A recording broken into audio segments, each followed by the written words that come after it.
Assalamualaikum warahmatullahi wabarakatuh.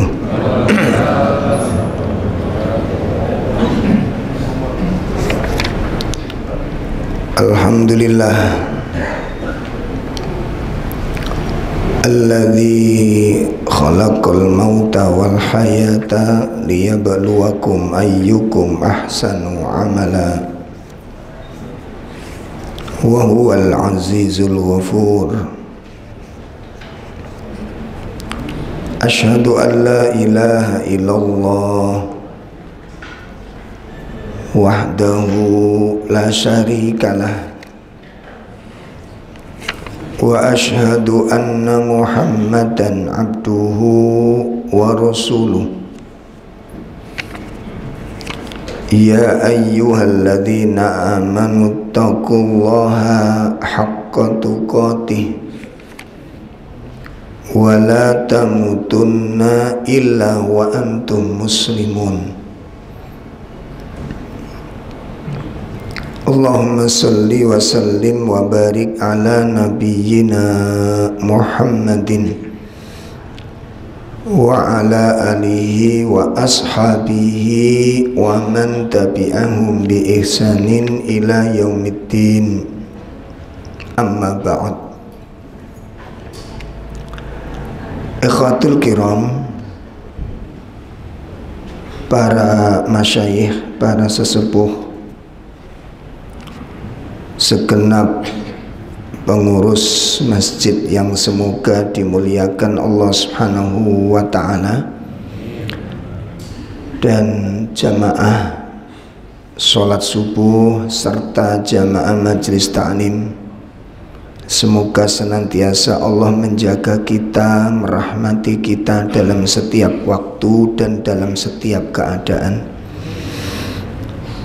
Semoga pertemuan kita pagi ini menjadi pertemuan yang dirahmati oleh Allah, dan semoga umur yang masih tersisa ini semoga menjadi umur yang diberkahi oleh Allah Subhanahu wa ta'ala. Menindaklanjuti pembahasan kitab Wasaya Ar-Rasul Sallallahu Alaihi Wasallam tentang wasiat Rasul Sallallahu Alaihi Wasallam. Pada bab yang lalu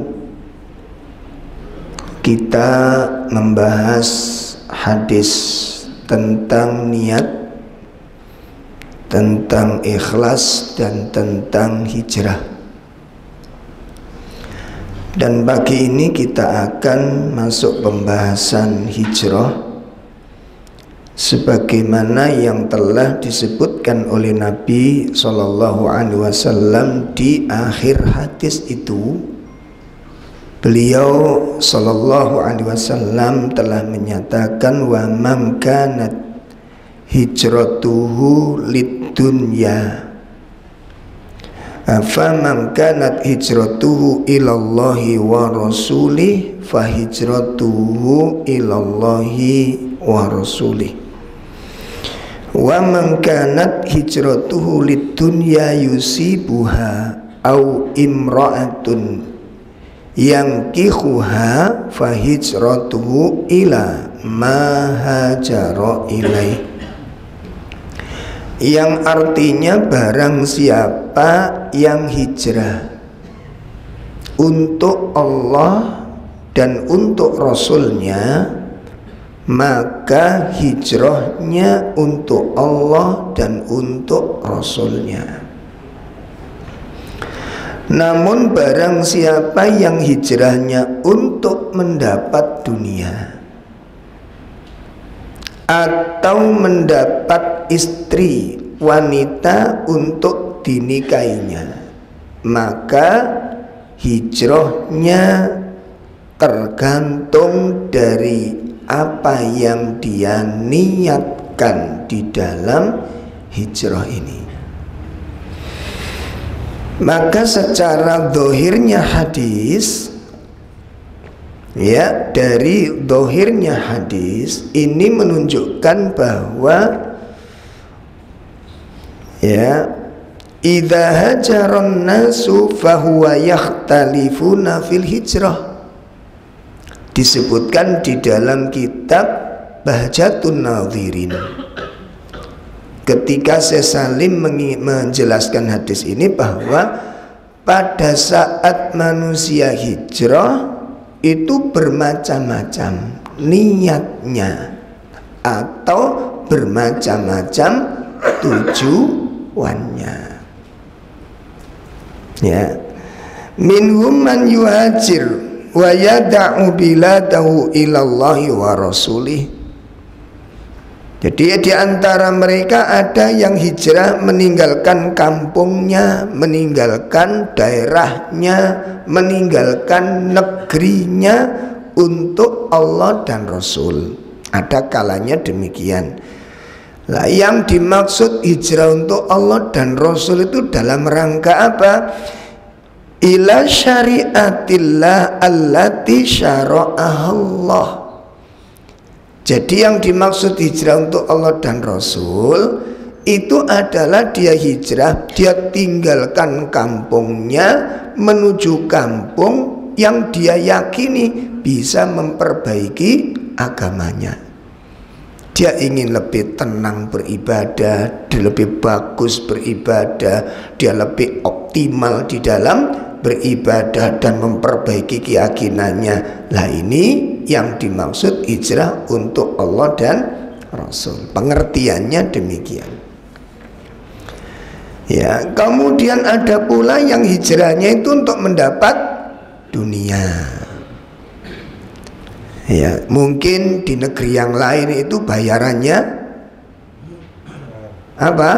Lebih mahal, sehingga dia dengan mudah untuk bisa mengumpulkan harta. Jelas orang seperti ini hijrah karena apa? Karena harta.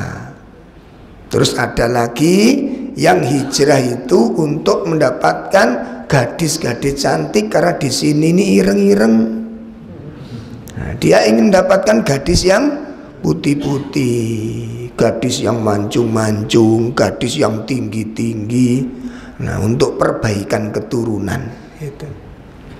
Ya, ada pula yang tujuannya untuk itu. Maka apa yang dia dapat, yang dia peroleh, yang dia dapat persis apa yang dia niatkan, apa tujuannya dia hijrah ini. Nah, Bapak Ibu sekalian, maka di sini kita akan mengkaji apa sih yang dimaksud hijrah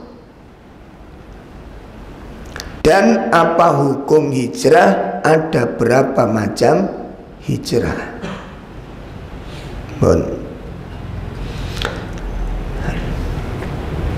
Yang pertama kita bahas dulu tentang makna definisi al-hijrah. Yang dikatakan hijrah itu an yantakilal insan, berpindahnya seseorang. Nah, itu namanya hijrah.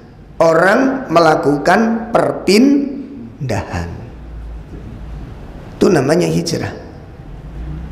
Makna secara lughah, makna secara apa? Bahasa. Jadi yang dikatakan hijrah ini kok perpindahan manusia. Nah, adapun menurut syariat yang dikatakan hijrah itu adalah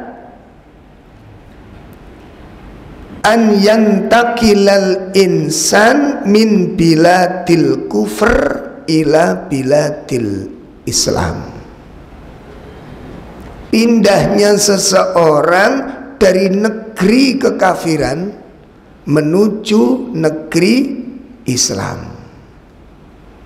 Hijrah menurut syariat, pindahnya seseorang dari negeri kafir ke negeri Islam. Itu makna hijrah menurut syariat. Pindahnya seseorang dari negeri kafir menuju negeri Islam. Kemudian yang kedua, poin kedua tentang pembagian hijrah. Itu baru definisinya. Yang pertama definisinya. Yang kedua tentang aqsamul hijrah, pembagian hijrah. Aqsamul hijrah, hijrah itu dibagi menjadi thalathatu anwa, menjadi 3 macam, atau thalathatul aqsam, 3 pembagian. Jadi hijrah niku wonten 3 macam. Yang pertama adalah al-hijratu lil amal, hijrah perbuatan. Yang pertama adalah hijrah perbuatan. Yang kedua al-hijratu lil makan, hijrah tempat.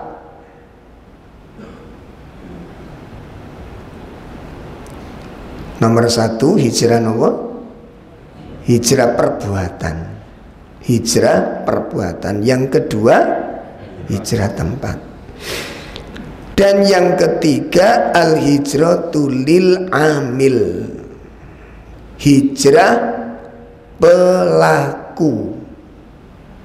Jadi hijrah pelaku itu menghindari seseorang. Nah, seperti suami istri, istri nusyuz, istri melakukan suatu kemaksiatan, maka tugas suami mengingatkan. Masih diingatkan kok masih istiqomah, ya maksiatnya masih istiqomah, diingatkan lagi lebih keras masih tetap, lah itu baru dihajar. Hajar niku ditinggalkan tempat tidur, dihijrai. Dihijrai ini kenapa? Dikucilkan, gak disopo arang-arang, nah, gak dijak ngomong arang-arang. Apa bahasa kita apa namanya? Apa? Siwak niku sikat gigi. Diboikot. Nah, ya terserah, ini bahasa niku macam-macam memang. Ono sing disiwaki, ono sing diboikot, ono sing dikucilkan. Nah, itu bahasanya itu. Itu namanya hijrah pelaku. Itu macam-macam hijrah. Nah, nanti kalau sudah dipisah tempat tidur, sudah mulai diboikot sedikit, ya tidak ngomong sekedarnya aja, sangat dikurangi interaksinya. Loh kok masih tetap? Nah, baru ada tindakan yang ketiga, dipukul. Boleh, tapi tidak boleh membekas, tidak boleh menyakiti. Sekali pukul mati. Nggak boleh. Tapi pukulan itu bukan untuk memuaskan diri. Itu tahapan pukulan, makanya nggak boleh gampang-gampang ngampleng. Itu amanah besar, itu nggak boleh itu. Ya, gak cocok marah, gak cocok lempar, gak cocok banting. Ya. Sampai nikah kok dapat pegulat ini. Itu nanti ada mekanismenya. Kapan mukul, dan mukul tuh kayak apa? Jadi mukul istri itu bukan untuk puas-puasan, hanya untuk menegakkan syariat saja. Jadi syaratnya mukul 1 tidak boleh sampai membekas, yang kedua tidak boleh sampai menyakiti, ya. Yang keempat, yang ketiga tidak boleh di muka, wajah nggak boleh.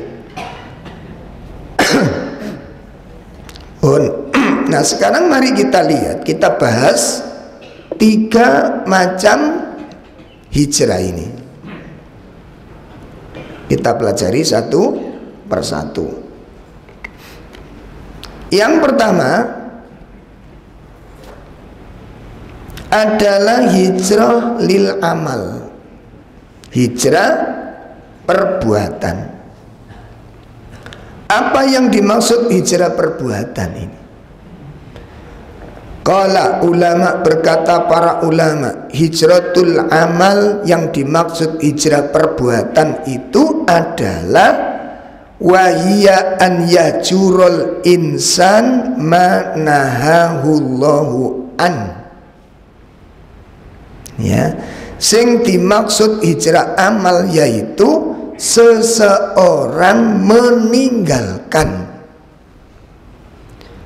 manahahullahu anhu, apa-apa yang dilarang oleh Allah. Jadi semua yang dilarang oleh Allah itu ditinggalkan. Itu namanya hijrah. Perkara-perkara yang Allah larang, perkara-perkara yang Rasul larang, perkara yang syariat larang, itu dia tinggalkan. Itu yang dimaksud hijrah. Itu yang dimaksud hijrah. Ya, sehingga perkara-perkara yang di situ min ma'asi, dari perkara-perkara maksiat, wal fusuq, perbuatan-perbuatan fasik, ucapan-ucapan fasik, termasuk ucapan ini, itu dia tinggalkan. Nah, makanya sekarang kan lagi booming bahasa hijrah ini, gitu, artis hijrah, alhamdulillah. Cuma masalahnya kira kula mbek sampean masyarakat awam niku melok-melok hijrah, hijrah, padahal nggak ngerti apa itu hijrah. Satu saat ada ibu-ibu muda menemui saya untuk sharing, katanya, setelah ketemu, Ustadz, bisa minta waktu untuk sharing sejenak? Monggo silakan. Gini Ustadz, alhamdulillah saya ini sekarang sudah hijrah. Oh nggih, alhamdulillah. Terus apa yang bisa dibantu? Gini Ustadz, cuma saya dalam hijrah ini sudah lama Bu, sudah Ustadz, sudah 1 tahun. Cuma kalau saya ngaji itu tak pilih Ustadz, tak pilih. Kalau ngaji itu banyak larangan-larangan, saya menghindar. Nggih. Kalau menurut Ustadz gimana jadinya? Nah ini ganteng pertanyaannya ini. Pun, enggak apa-apa Ibu, menurut Ustadz gimana? Ya, enggak masalah. Sekarang begini, Ibu ini hijrah itu dari mana mau kemana? Jenengan ini katanya hijrah. Nah itu dari mana mau kemana? Terus bingung, maksud Ustadz? Nah aku ya bingung ya. Katanya jenengan hijrah, enggak. Tapi kalau saya ngaji tak pilih itu tadi, pokoknya Ustadz nih akeh larangannya, saya nggak mau ngaji. Nah ini nggak kepedok tau jane, gitu, nggak kepedok karo tujuan. Lah ini loh yang kemudian, nah terus saya tanya, lah yang pertama pertanyaan itu mbaknya, yang pertama jenengan hijrah itu dari mana mau kemana, mau hijrah kemana, itu yang pertama. Yang kedua, kenapa jenengan harus hijrah? Yang ketiga, yang nyuruh jenengan hijrah itu sopo? Bingung dia Pak, berarti dia nggak ngerti. Dikira sing jenenge hijrah itu pokoknya kudungan, sing biyen gak kudungan selesai. Ya, bukan cuma begitu. Yang namanya hijrah itu bukan cuma merubah penampilan. Nah sekedar kepala dibungkus, jambune tonggoku ya dibungkus. Ya. Tapi yang paling mendasar itu adalah merubah karakter plus, ya, penampilan. Tapi yang paling mendasar itu di situ. Penampilan iya harus, memang kalau nggak sesuai dengan syariat harus pindah sesuai dengan syariat. Dan dikuatkan, yang menjadi rohnya hijrah itu adalah perilakumu, gitu. nggak cukup dengan penampilan. Kalau penampilan hijrah yang nggak syar'i jadi syar'i, tapi perbuatannya nggak syar'i, itu merusak malahan. Paham? Itu malah ngerusak. Ngerusak siapa? Ngerusak orang-orang yang hijrah itu, mencemari syariat. Nah, sehingga nanti ada langkah-langkah yang harus dilakukan kalau kita ingin memperbaiki diri, termasuk memperbaiki karakter. Nah, jadi perkara yang maksiat, perkara yang fasik itu ditinggalkan. Hal ini ditegaskan oleh hadis Nabi Sallallahu Alaihi Wasallam yang diriwayatkan oleh Imam Bukhari, Imam Muslim, dari sahabat Amr bin As. Qala Rasulullah Sallallahu Alaihi Wasallam, al-muslim man salimal muslimun min lisanihi wa yadihi. Jadi dalam hadis ini Nabi menjelaskan tentang dua hal. Yang pertama, beliau berkata, seorang muslim yang sejati, ya, seorang muslim yang sejati adalah man salimal muslimun. Ya, muslim sejati, mukmin sejati itu adalah orang muslim yang lainnya itu selamat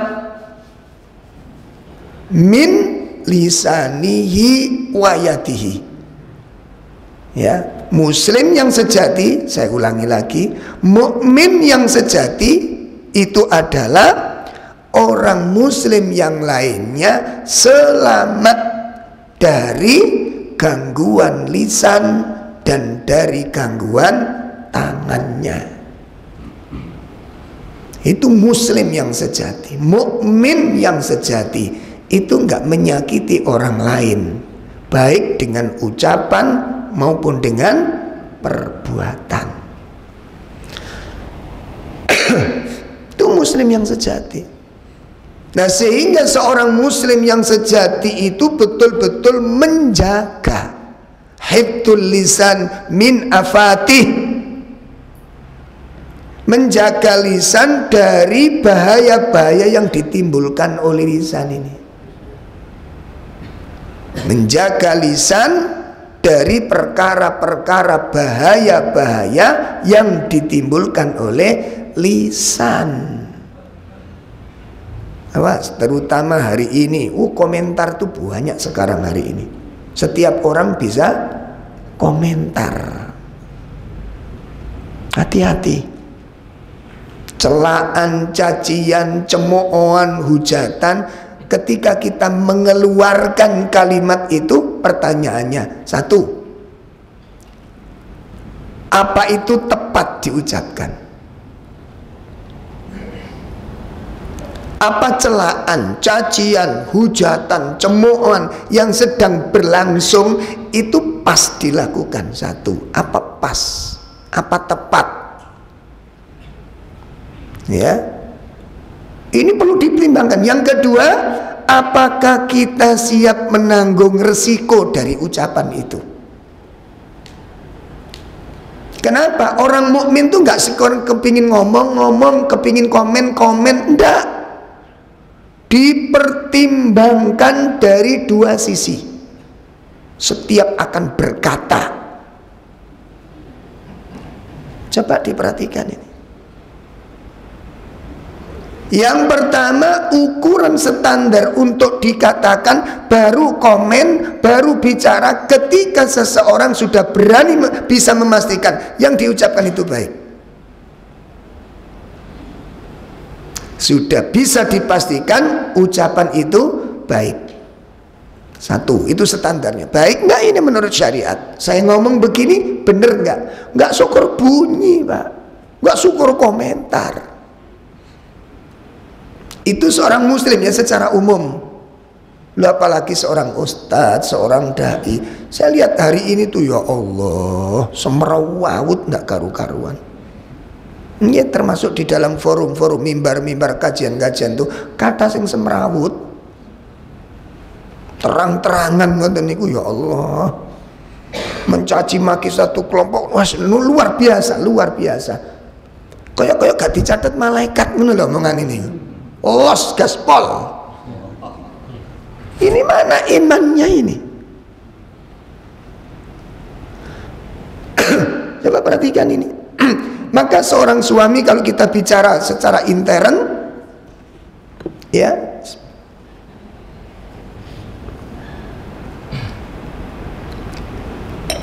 seorang suami yang baik tidak akan mengeluarkan kata-kata yang buruk kepada istrinya. Seorang suami yang baik tidak akan mengeluarkan kata-kata fasik, kata-kata fujur, kata-kata faksha kepada istrinya. Ya. Kenapa dia tidak mengatakan itu? Bukan karena istrinya, tapi karena Allah Subhanahu wa ta'ala. Seorang ayah yang baik tidak akan mengeluarkan kata-kata fasik, kata-kata faksha, kata-kata fujur, kata-kata rofas kepada anak-anaknya. Ya, sampai kemarin ada waktu diagnosa pasien di rumah karena anaknya itu luar biasa, kalau sudah kayak orang kesetanan kalau purik nih. Nah, terus saya tanya, ketika dalam kondisi begitu jenengan biasanya, kalau biasanya saya masukkan mobil tak go melayu Ustaz, tak di tengah sawah mudun turun sini, enggak turun tak jejak loh, ya iki sing garai. Betul itu terjadi. Kalau jenengan model mensikapi anak nakal seperti ini, jangan harap anak jenengan itu berubah lebih baik. Jelas nih Pak? Ada langkah, makanya tanya, belajar kita. Makanya tidak layak itu seorang ayah, seorang orang tua mengeluarkan kata-kata fasik, kata-kata buruk, termasuk kata-kata yang kotor, kata-kata yang kasar. Itu nggak mungkin seorang muslim mengeluarkan demikian ini. Nggak mungkin seorang muslim, seorang mukmin sejati punya kalimat seperti itu, nggak mungkin Pak. Loh kok bisa diukur begini? Begini loh Pak. Kalau bapak, kita gambarkan tengkar aja ya, tengkar, suami istri tengkar. Biasanya kalau tengkar itu bahasanya itu bahasa halus atau kasar yang keluar? Biasanya. Nah, kalau halus kan ketoprak. Nek ketoprak niku tukaran sak tukaran sopan santun Pak. Piye to Kanjeng? Dulu kalau saya di Caruban niku ada orang tua marahi anaknya niku, ya Allah, anjane budayane ketoprak wayang wong ya kena-kena.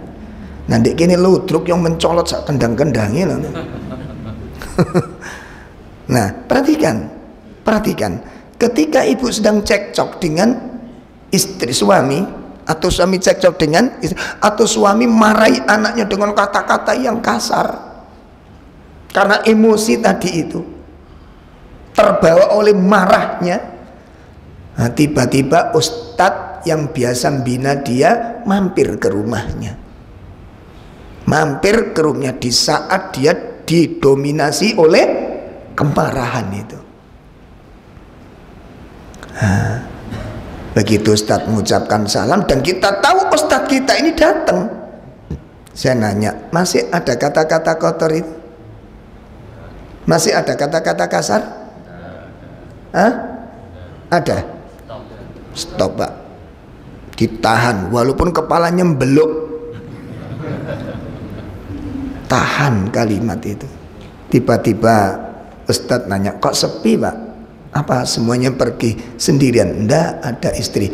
Oh ya, bisa ketemu istri sebentar, saya mau ngomong sebentar. Manggilnya gimana kira-kira? Hei Tul. Gak mungkin. Kenapa tiba-tiba suami bisa sopan pada saat dia didominasi marah tadi? Kenapa cacian tidak ada lagi? Kenapa cemoohan tidak terdengar lagi? Hah? Apa yang menyebabkan? Dalam? Lah memangnya ada apa dengan Ustadz? Kenapa kok jenengan tidak mengucapkan kata itu? Ada apa? Malu, sungkan. Rasa segan kepada Ustadz, rasa takzim kita, hormat kita kepada Ustadz menjadikan kita mampu menahan diri dari ucapan yang tidak baik. Disitulah terjadi kesyirikan tanpa sadar.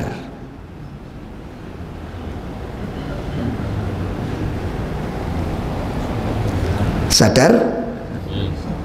Di situ telah terjadi kesyirikan tanpa sadar. Kalau ustadz itu semakin sepuh, semakin berwibawa di mata Anda, semakin terhormat di mata Anda, semakin lembut bahasa kita walaupun kita sedang didominasi oleh marah kita. Kenapa? Rasa takzim kita kepada ustadz itu mengalahkan emosi kita. Betul begitu? Betul demikian? Apa tidak peduli dengan ustadz? Sampean marah pak? Iya pak. Kenapa? Istri saya gombali ustadz. Itu kan menunjukkan ustadznya gagal didik kita itu. Dan kita menunjukkan kita gagal mencari ilmu dari ustadz ini. Saged dipahami ini Pak? Itu baru ustadz. Kenapa? Saya nggak mungkin saya memperdengarkan suara yang tidak baik kepada orang yang saya hormati. Tidak mungkin saya mempertontonkan adegan yang mengerikan kepada orang yang saya takzimi. Tidak mungkin itu saya lakukan. Tidak mungkin, mustahil. Sehingga kita mampu mengendalikan emosi karena takzim kita kepada ustadz. Tidak mungkin saya memperdengarkan suara yang tidak baik kepada beliau. Nah sekarang pertanyaannya, ketika kita marah, mencaci, menghujat, suara kita itu didengar oleh Allah enggak? Enggak segan? Enggak segan? Mana hormat kita kepada Allah? Mana takzim kita kepada Allah? Apa ustadz lebih berat dihormati daripada Allah? Di situ letak kesyirikannya itu. Karena kita lebih utama mencintai manusia dari mencintai Allah. Sehingga pada saat kita ngerem emosi tadi karena Allah atau karena manusia, di situ letak syiriknya. Kita meninggalkan keburukan bukan karena Allah. Imam Hasan Al-Basri mengatakan, al-amal li ghairillah huwa arya wa tarkul ma'as linnasi huwa syirik. Kata Imam Hasan Al-Basri, beramal karena manusia itu riya, meninggalkan kemaksiatan karena manusia itu syirik. Syirkul asghar. Nah, meninggalkan keburukan kan merupakan ibadah yang disebut dengan ibadatut tarkiyah, ibadah dalam bentuk meninggalkan larangan. Itu ibadah Pak. Itu. Nah kenapa saya ngomong demikian? Alhamdulillah Pak, untuk saat ini kami di yayasan itu kita mengadakan sekolah khusus orang tua. Jadi sekolah itu sebulan 4 kali, 1 kali tatap muka, 1 kali zoom, 3 kali ya 1 bulan itu, 1 kalinya online. Ya, via online. Jadi ada zoom, ada online, ada apa? Tatap muka. Nah, pas kita tatap muka itu kita diagnosa beberapa kasus-kasus keluarga, istri, suami yang bermasalah, mungkin anaknya yang bermasalah, LGBT dan macam-macam. Itu ternyata berangkat bisa dikatakan 90% itu dari orang tua. 90% itu dari orang tua. Nah ternyata di situ istri mengungkapkan unek-unek di luar dugaan. Secara syar'i suami istri ini syar'i pun syar'i ini ku penampilan niku pun nyunah tapi sifatnya nyungsep. Ngeten iki kan jadi aib. Itu yang saya katakan, itu mencemari akhirnya kan. Lah terjadi di situ ada apa? Suami saya itu ustadz nggak akan menduga, ustadz nggak akan menyangka. Wis aja dawa-dawa menduga menyangka, wis sitok ngono lho. Iki yang ngene koyo cerewet wong wedok iki. Keluar kata-kata kalau ngomong itu ustadz, akhirnya kita bisa putranya kita panggil yang bermasalah, ternyata iya kata-katanya kawasar orang tuanya. Loh kayak gini loh, ahli masjid, ahli sholat, ahli wudhu, ahli sujud masih hobi mengeluarkan kata-kata yang dapat. Pertanyaannya, pantes boten? Udah itu aja renungannya. Sehingga nanti ketika ada konflik dengan teman, ada konflik dengan tetangga, tetap konflik itu biasa, manusiawi. Tapi kita kemudian tidak larut mengikuti kemauan hati untuk mengucapkan kata-kata yang tidak baik. Kenapa? Kita teringat ada Allah mendengarkan suara kita ini. Mana iman kita kepada Allah? Sehingga itulah Nabi SAW mengatakan, man kana yu'minu billahi wal yaumil akhir falyakul khairan au liyasmut. Itulah hadisnya. Barang siapa yang beriman kepada Allah, itu kan, beriman dengan hari akhir, hendaklah dia berkata-kata yang baik. Atau kalau ternyata dia tidak bisa berkata baik, solusi terakhirnya diam. Nah itu yang disebut sifatul muttaqin. Begitu. Ustadz itu yang menungso ya tukaran ambek sing wedok, Pak. Sama saja. Wong ya senengane lontong. Tengkar biasa diskusi. Perdebatan terjadi dalam rumah tangga. Namun disinilah yang kemudian membedakan, ilmu harus mendominasi. Itulah tujuannya kita ngaji, tujuannya kita baca Quran, tujuannya kita belajar sunnah. Supaya apa? Terkondisikan sifat ini. Loh apalagi kalau bapak-bapak punya pelajaran tahsin, belajar tartil, jenengan lihat. Bahasa Al-Quran itu bahasa yang paling terindah di seluruh jagat ini. Saya ulangi, bahasa Al-Quran bahasa yang paling terindah, bahasa yang menjunjung tinggi nilai-nilai kesopanan. Terindah di seluruh jagat ini, itu Al-Quran. Nah, mestinya bahasa ketika dikonsumsi seringkali mengkonsumsi bahasa-bahasa yang baik, bahasa-bahasa yang dialog-dialog yang tertata, tentu itu akan mempengaruhi karakter. Contoh begini, saya punya beberapa santri. Yang pertama itu tinggal di Jakarta, Pak. Baru 5 bulan pulang ketemu saya itu bahasanya sudah lain, lughatnya sudah lain. Kenapa? Terpengaruh dengan lughat yang biasa dia pakai. Perhatikan, 5 bulan loh ini, bahasanya udah berubah. Loh Ustadz doang, loh kok doang? Ini sudah kena Jakarta ini. Terus kakak misan saya di Banjarmasin, ya saudara-saudara banyak di sana, pulang sudah jadi Upin Ipin, Pak. Bahasanya sudah bahasa campur Melayu. Kok sampean jadi koyok kakak Rusnya nih sekarang?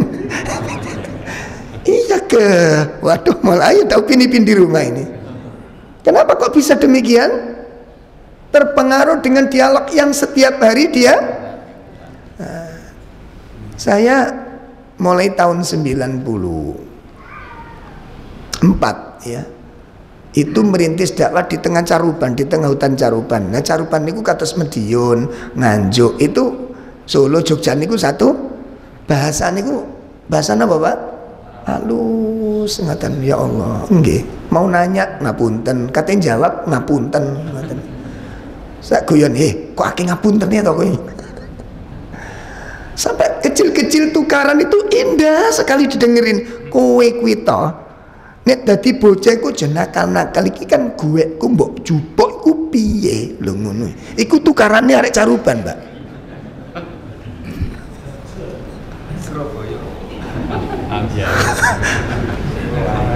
Nek Surabaya kan lontong balape metu dhisik langsung crot ngoten. Aku kate nirokno rawani, Pak. Sampai di stasiun Cirebon itu jam 3 malam itu antri kereta kita mau ke Surabaya, ada rombongan mahasiswa banyak sekali itu. Terus petugas ini dari mana ini? Wah, enggak tahu, Pak. Tiba-tiba kereta datang, sing nggawa karcis, tuku kopi ning jaba. Muisomis, oh Surabaya, langsung ketahuan Perhatikan, Pak, perhatikan. Konteks bahasa kita pagi ini mungkin kita agak sedikit sederhana. Ya bahasa cengengesan kita. Ya, kalau dialog dalam 1 bulan, 2 bulan, jenengan terpengaruh dengan dialog setempat yang mana sering Anda dengar dan dipakai di situ, orang terpengaruh. Bagaimana kita bertahun-tahun belajar Quran tidak terpengaruh dengan Al-Quran?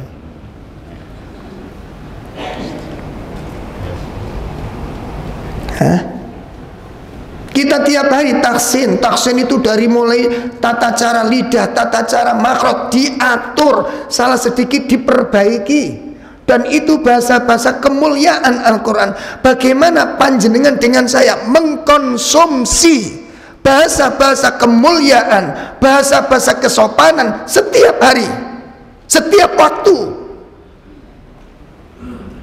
tapi menghasilkan kata-kata yang kasar, itu dari mana? Berarti pengaruh zikir yang kita baca, pengaruh tilawah yang kita baca, itu belum mampu mempengaruhi diri kita, belum terbentuk seperti yang diharapkan oleh Allah Jalla wa'ala. Nah, dari majelis-majelis taklim inilah yang kemudian Bapak Ibu, mari kita rubah itu yang dikatakan hakikat daripada hijrah. Oleh karena itu Nabi mengatakan tadi apa? Orang muslim sejati, orang muslim yang tidak mungkin menyakiti muslim yang lain, baik itu dengan lisan maupun dengan perbuatan. Pesan yang kedua dalam hadis ini, Nabi SAW mengatakan wal muhajir. Nah, hakikat orang yang hijrah, hakikat orang yang hijrah, al-muhajir man hajara manahallahu an, yaitu orang-orang yang meninggalkan perkara-perkara yang dilarang oleh Allah. Oleh karena itulah para ulama di dalam tafsir, di dalam syarah hadis ini menyatakan fahjur, maka tinggalkan, ma haramallahu alaik, apa saja yang Allah haramkan atas kalian. Fahjur, tinggalkan, ma harrama alaik, apa saja yang diharamkan atas kalian, minal aqwal, dari ucapan-ucapan yang Allah haramkan, tinggalkan. Itu hijrah. Wal af'al, dan perbuatan-perbuatan yang Allah haramkan, tinggalkan. Sawaun kana, sama saja, mimma yata'allaku bihuquqillah, hal-hal yang berhubungan dengan Allah Subhanahu wa taala, au mimma yata'allaqu bi huquqi ibadallah, atau perkara-perkara yang berhubungan dengan hamba-hamba Allah, baik hal-hal haram yang berhubungan dengan Allah maupun perkara-perkara haram yang berhubungan dengan sesama manusia. Fahjur, kata para ulama, tinggalkan. Nah, tinggalkan. Kemudian disebutkan oleh beliau diantaranya fatahjur, maka tinggalkan asab, hobi mencela,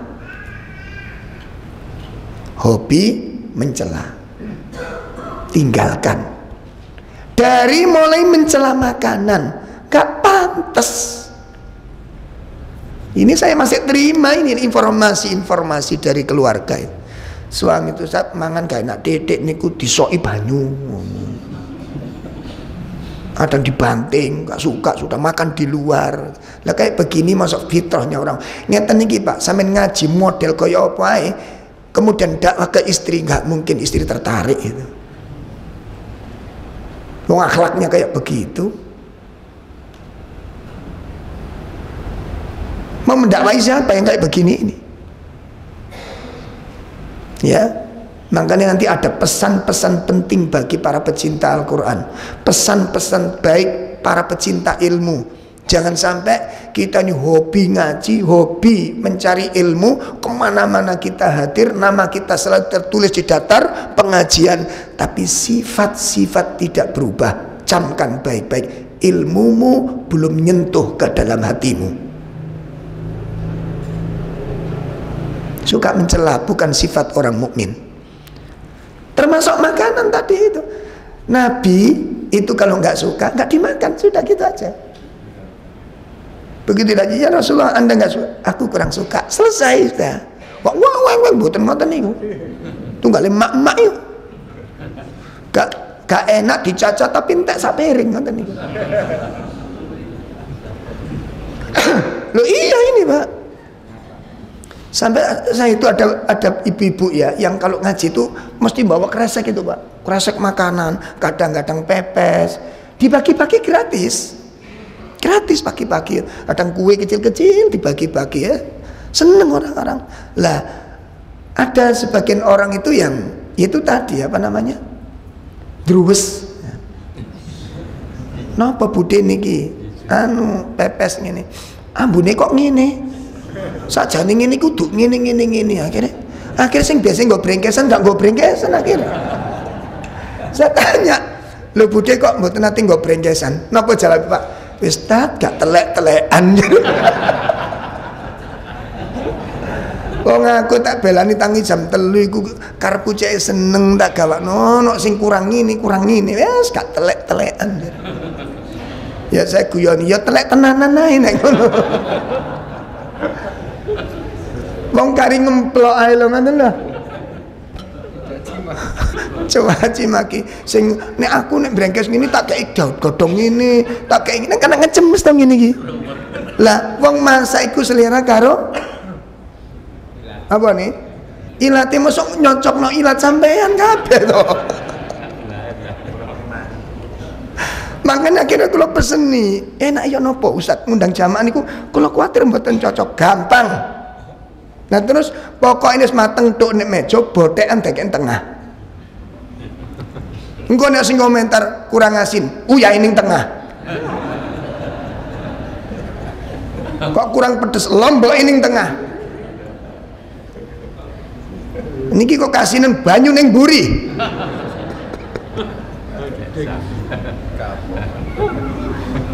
Jadi musuh ngecemes iku perlu disap terapi kaya ngene. Aja nuruti lambene wong sok prasmanan sampean. Lha nggih mboten, Pak? Masak itu tentu sesuai dengan selera orang yang masak, gak dicocokna karo ilat sampean. Lah mosok kate masak aku tak WA kabeh sak masjid iki. Sampean suka apa? Brengkesan situk manis. Ya nek warung. Ya Allah, tolong dibiasakan ngeten iki, Pak. Saya temukan di beberapa kasus, demi Allah, saya lebih suka jenengan bahas satu tema, tapi paham dari segala sisinya. Dan itu sekarang santri-santri sekarang itu nek ngaji niku bahas masalah sik bulet iku gak telaten-telaten. Mboten ganti materi ta Ustaz. Iki turu mari Mas, niki pun 3 wulan. Lah terus kate lapo? Itu santri sekarang itu. Akhirnya ilmunya banyak, jiwanya kosong daripada ilmu. Dalil banyak di sini, tapi nggak paham satupun dalil itu. Ada seorang ulama mengajarkan surat Al-Ma'un 1 bulan, nggak pindah-pindah, diulang tiap hari ini, sampai murid-muridnya bosen. Akhirnya tanya, ya Syekh, apa kita belajar Al-Ma'un terus? Kenapa? Ini kita sudah 1 bulan insya Allah kita belajar Al-Ma'un. Oh iya, iya Syekh, kan kita yang belajar tiap hari sudah hafal. Alhamdulillah 1 bulan Syekh hafal kita. Sudah tahu maknanya, tafsirnya, sudah ngerti maksudnya. Ini kan masalah sosial toh Syekh. Ini kan masalah menyantuni anak yatim toh Syekh. Ini kan masalah menyantuni fakir miskin. Betul. Sudah kamu lakukan? Itu kosong jiwamu dari ilmu.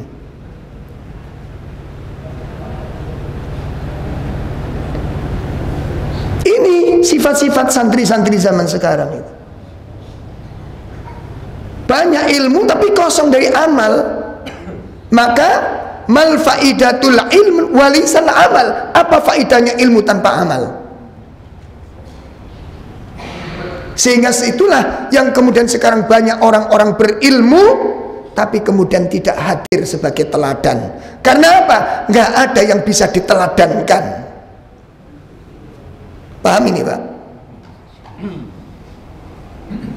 Makanya selalu saya tanya kepada takmir, kepada pengurus pengajian, ngajinya global apa spesifik? Nek spesifik bulet.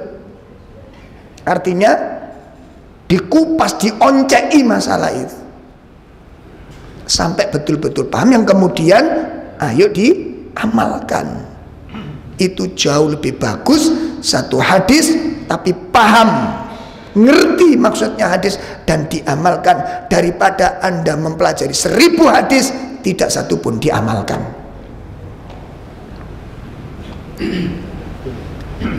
Termasuk merubah, pun sudah terbiasa mencela, tinggalkan. Wasyatam, mengumpat.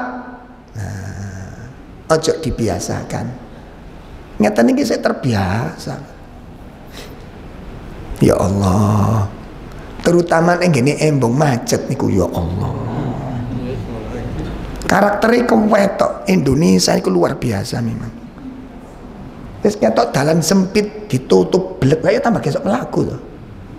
Saya bilang, Mas minggir dikit Mas, mumpung kosong Mas. Ya wis nek ngono, menengo ae. Itu kan gak cerdas kita. Dari sana gimana bisa lewat? Makanya kalau saya digonceng santri saya kalau pas ngaji, wis ketok separuh jalan, saya ditotak ketak tok kombur, tak ngoten lho. Betul itu, Pak. Loh, kenapa Ustaz? Kowe iki mangan dalane wong nak. Di embong iku ono hake jalan lain. Ngono lho. Terutama ngene napa niku? Portal sepur iku mesti buntu, mesti wong Indonesia kok. Itulah kehebatan Indonesia. Pelanggaran itu wajib. Harus perhatikan ini Pak, ada kezaliman di situ karena kita telah merampas hak pengguna jalan yang lain, menyusahkan orang lain. Ojo dibiasakno ngoten niku. Ini kebiasaan yang tidak baik gitu loh. Akhirnya terjadi umpatan-umpatan tidak karu-karuan, celaan-celaan tidak karu-karuan. Tinggalkan. Wal ghash, kata-kata kotor, yang bodoh, yang goblok, nauzubillah, nauzubillah. Astagfirullah. Ini bukan kalimat orang-orang soleh. Kalau ini sampai keluar dari kita, entah istri kita, entah tetangga kita, entah orang yang menyakiti kita, lalu keluar kalimat, apa bedanya dengan mereka?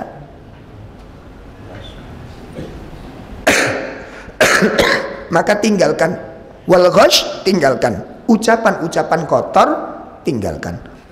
Wa aklal malal haram, memakan harta yang haram dengan cara-cara yang tidak dibenarkan, tinggalkan. Itu hijrah perbuatan.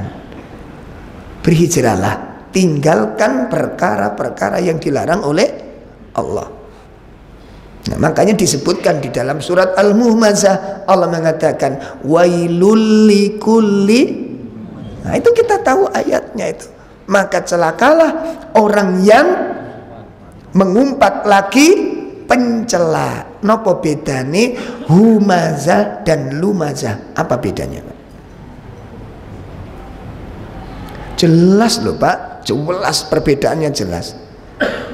Al-humazah mengumpat, wal lumazah pencela. Apa bedanya humazah dan lumazah? Kalau humazah itu pakai hak. Kalau lumaza pakai lama, jelas bedanya. Kalau mengumpat itu identik dengan suara. Sedangkan mencela itu bisa dengan isyarat, seperti mencela dengan lisan. Bisa jadi nggak keluar suara, tapi menghina orang lain. Kenapa? Seperti bibir mencep. Senyum dengan mencep itu maknanya sama nggak?